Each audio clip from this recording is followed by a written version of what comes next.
지난 금요일날 특세가 끝나고 오늘 설교를 준비하면서 저는 느닷없이 제가 아주 어렸을 때부터 불렀던 찬양 하나가 생각이 났습니다. 모르는 분도 꽤 많으실 거고 아마 3부 가면 거의 다 모를 거예요. 이런 찬양의 가사입니다. 세상은 평화 원하지만 전쟁의 소문 더 늘어간다. 이 모든 인간 고통 두려움 뿜 그 지겨움 끝없네. 그러나 주 여기 계시니 우리가 아들 믿을 때 그의 영으로 하나 돼 하나일세 우리 모두가 뭐 이런 겁니다. 그래서 제가 찾아봤어요. 이 찬양이 왜 갑자기 생각나지? 이게 어디서 왔나 찾아보니까 이것은 사실 1969년도 미국에서 발표된 노래입니다. 그것을 누군가가 한국으로 갖고 들어와서 번안해서 불렀던 것으로 제 기억으로는 한 중1 때쯤부터 제가 불렀던 거 기억이 납니다. 그러니까 이 곡이 불려진 지 한 50여 년이 됐는데 여전히 이 세상은 전쟁의 소문이 늘어가고 있다는 것입니다. 나라 간에 민족 간에 심지어 같은 동족 안에서도 갈등과 긴장이 여전히 있는 걸 볼 수가 있습니다. 노래까지 불러가며 세상은 평화를 원한다고 하지만 평화를 깨고 있는 것이죠. 평화를 깨는 게 뭘까요? 지구상의 대부분의 사람들은 평화를 원한다고 합니다. 미스 코리아 대회 나가도 늘 그 얘기 하잖아요. 평화, 월드 피스. 그런데 이 평화를 깨는 것은 바로 다름이 아닌 사람들입니다. 이 세상은 탐욕을 가진 어떤 사람과 그가 속한 집단들로 인해 평화가 깨지고 있습니다. 자신들의 이익과 자신들의 만족을 위해 다른 사람들을 죽이는 전쟁도 서심치 않고 일으키고 있습니다. 사실 모든 전쟁과 이런 것의 배경에는 탐욕과 이기심과 두려움과 복수 등등의 죄악들이 깔려 있는 것을 알 수 있습니다. 우리가 분명히 알 수 있는 것은 이 모든 죄악들의 시작이 아담과 이브부터라는 것입니다. 하나님을 그들의 죄를 선택함으로 하나님을 떠나게 되고 막연한 두려움이 세상에 오게 되고 평화가 깨지기 시작했습니다. 결국 하나님과의 관계가 깨짐으로 사람들 간의 다툼, 형제 간의 다툼, 전쟁이 시작이 된 것입니다. 그러므로 다시 평화가 오려면 최대한 우리는 먼저 하나님과 화목하게 되어야 하는 일이 있어야 하는 것입니다. 그래서 하나님께서는 아담과 하와의 타락 이후로 하나님과 다시 화목하게 되는 계획을 세우셨고 그 계획대로 구속사라는 역사를 이끌어 주시고 예수님을 때가 돼서 보내셔서 그 구원을 완성해 주셨습니다. 우리는 그 창조주 하나님과 구원자 예수 그리스도를 믿는 사람들입니다.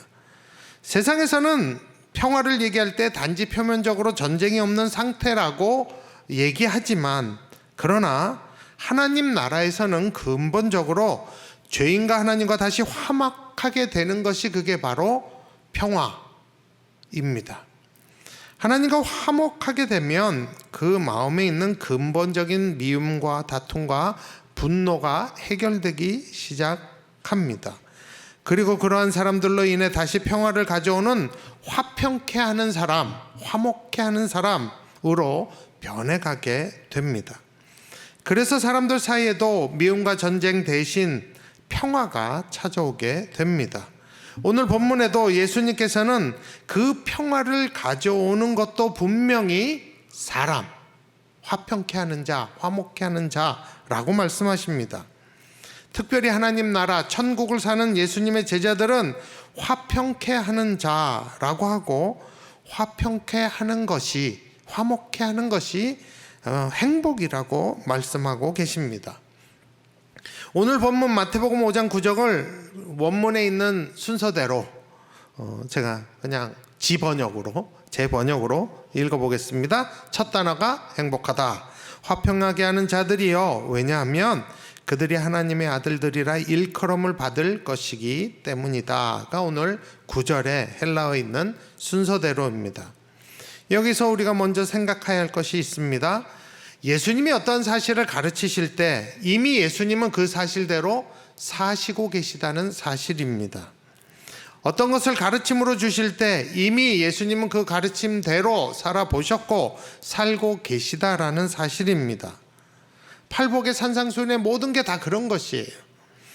그래서 제일 좋은 강사는 제가 생각하고 제가 배운 거는 가르친 대로 사는 사람이 제일 좋은 강사라고 합니다.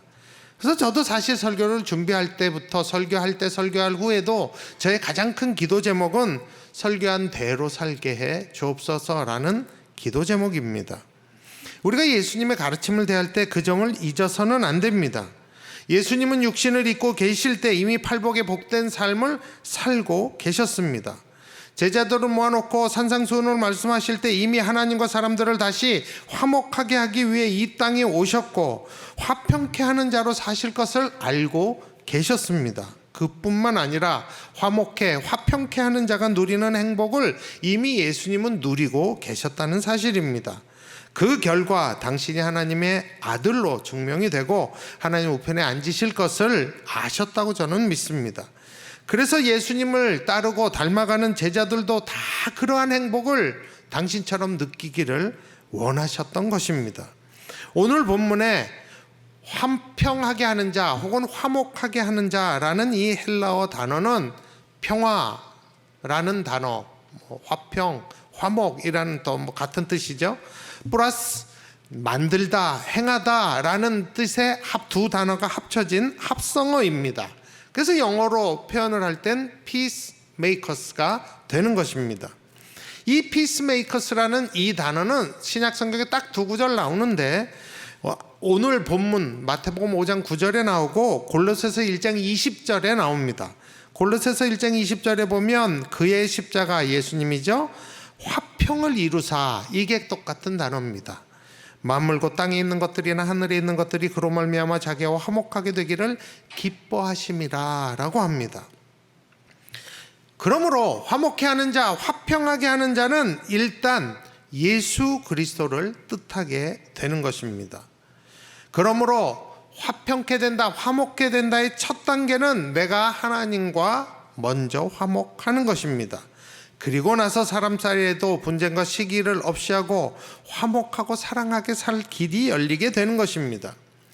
그래서 성경이 말하는 이 평화, 화평은 평화의 왕으로 오신 예수님을 떠나서는 설명되어질 수가 없는 것입니다. 그리고 예수님이 화목케 하는 자, 화평케 하는 자의 모델이 되시는 것입니다.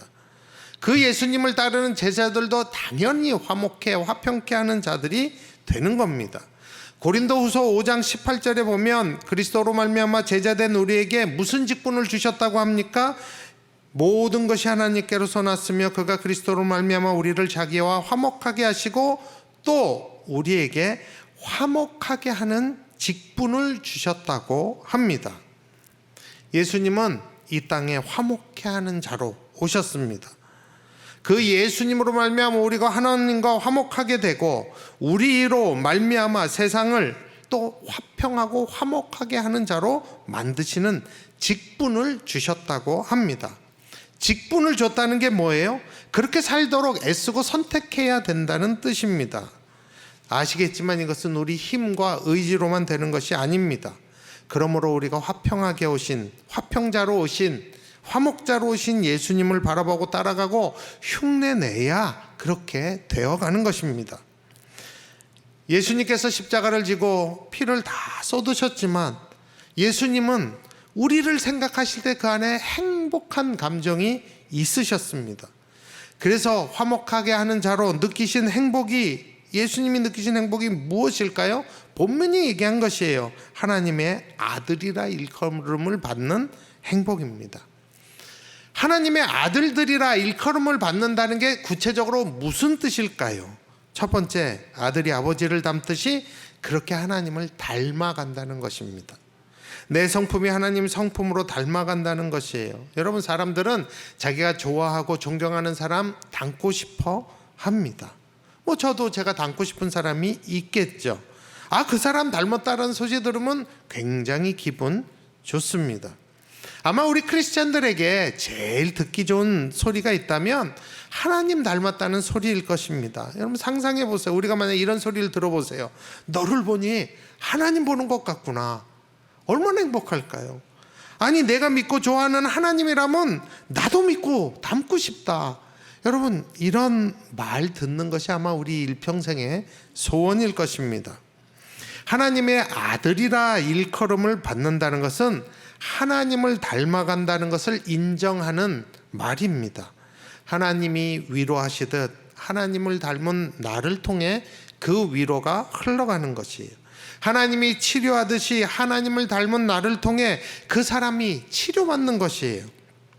하나님이 격려하시듯 나를 통해 그 사람이 격려를 받아서 다시 일어서게 되는 것입니다.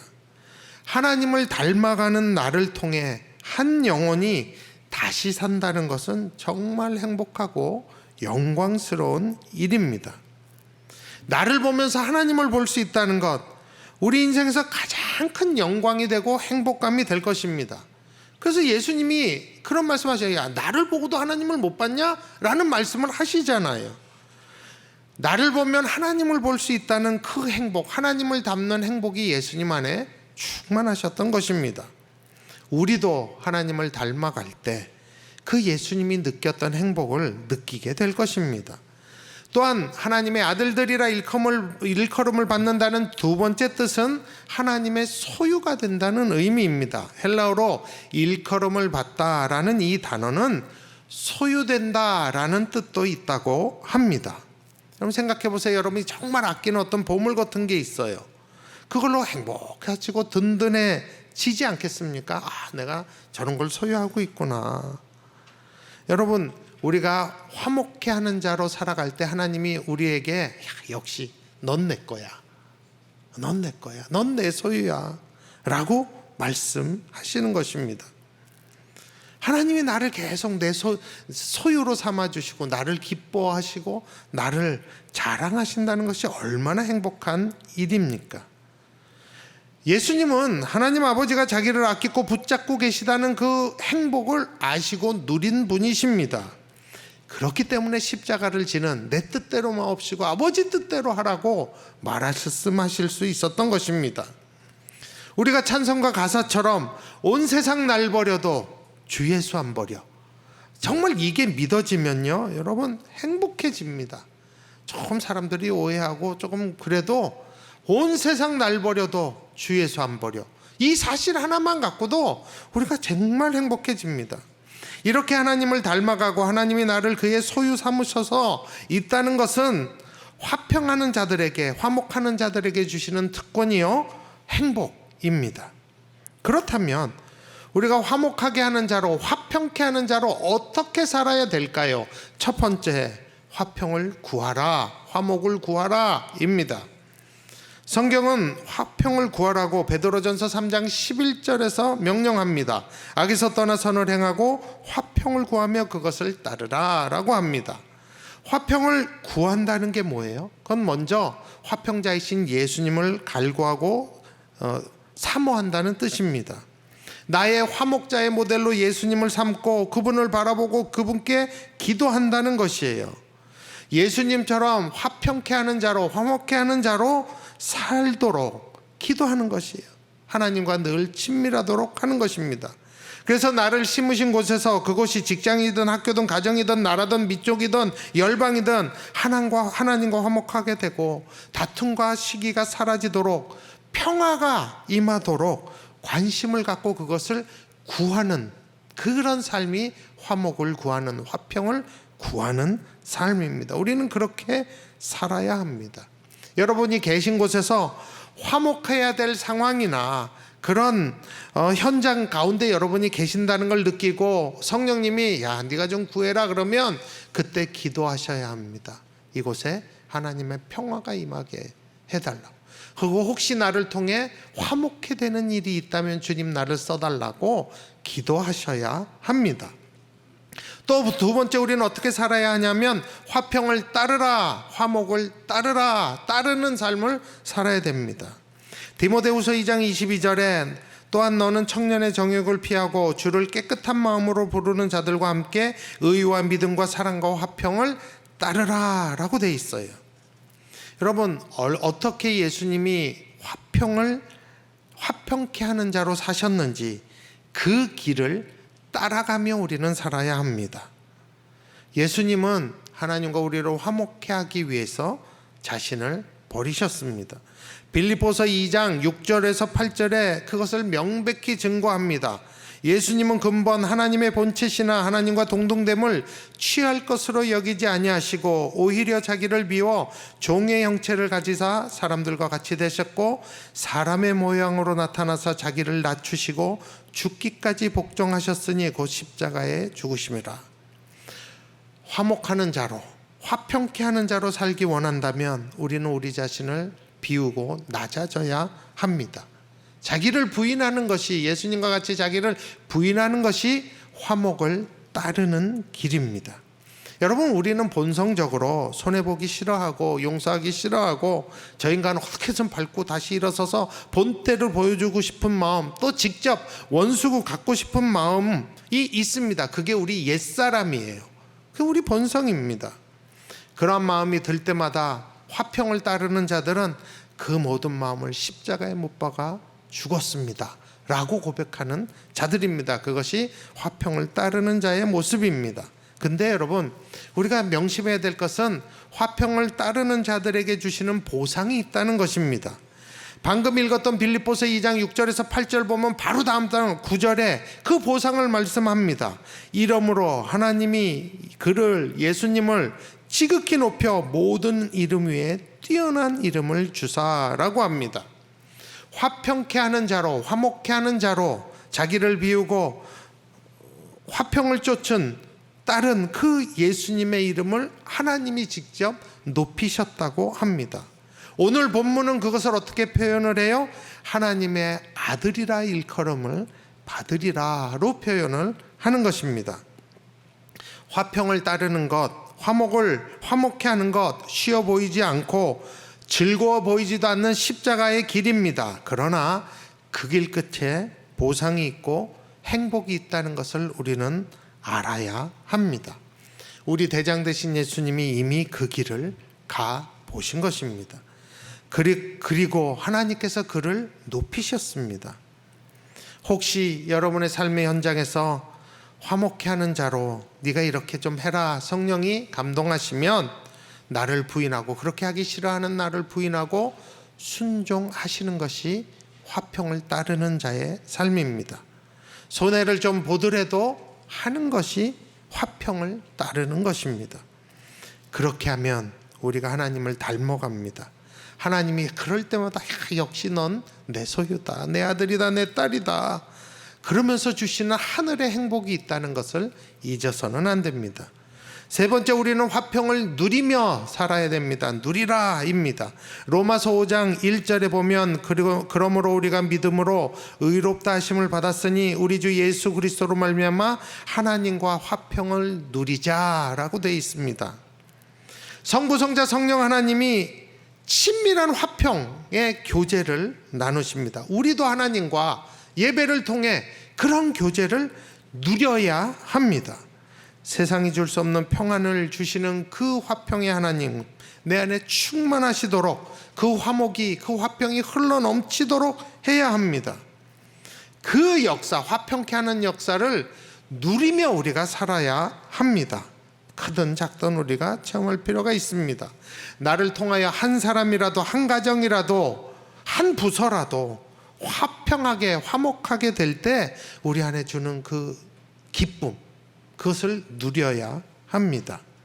그때 하나님이 얼마나 기뻐하시는지를 알면 여러분 그 화목을 누리실 수 있습니다. 하나님을 닮아간다는 소리 들으며 감격하고 감사하고, 하나님이 나를 떠나시지 않고 나를 아끼시고 소유 삼으신 것을 체험하면서 사는 것, 이것이 화평을 누리는 삶입니다. 이것은 그리스도, 예수 그리스도로 말미암아 가능한 일입니다. 세상은 평화가 점점 사라져 갑니다. 전쟁과 다툼이 늘어가는 것 같아요. 이때 가장 필요한 것은 화평하게, 화목하게 하는 자들이 가장 필요합니다. 이미 예수님께서 우리와 하나님을 화목하게 하시고 사람들을 화평하게 하는 자로 오셨습니다. 화평한 자가 누리는 하나님의 아들이라 일컬음을 받는 그 행복도 우리 예수님 누리셨습니다. 그 행복을 우리도 누리라고 화평케 하는 직책을 우리에게 주셨습니다. 하나님은 이 세상에 화목하게 하는 일, 화평하게 하는 일을 우리를 통해 하시기를 기대하고 원하고 계십니다. 그러기에 우리는 화평을 구하고 화평을 따르며 화평을 누리는 삶, 화목을 구하고 화목을 따르며 화목을 누리는 삶을 살아야 합니다. 한 주간 오늘부터 여러분 이렇게 살게 해달라고 좀 기도하셨으면 좋겠습니다. 조금 손해보고 조금 불편해도 결과가 화목이라면 우리가 좀 기꺼이 조금 헌신하셨으면 좋겠습니다. 우리가 그렇게 하나님께 드려지고 우리 교회가 하나님께 그렇게 화평의 도구로 드려졌으면 좋겠습니다. 여러분, 그게 높은 뜻입니다.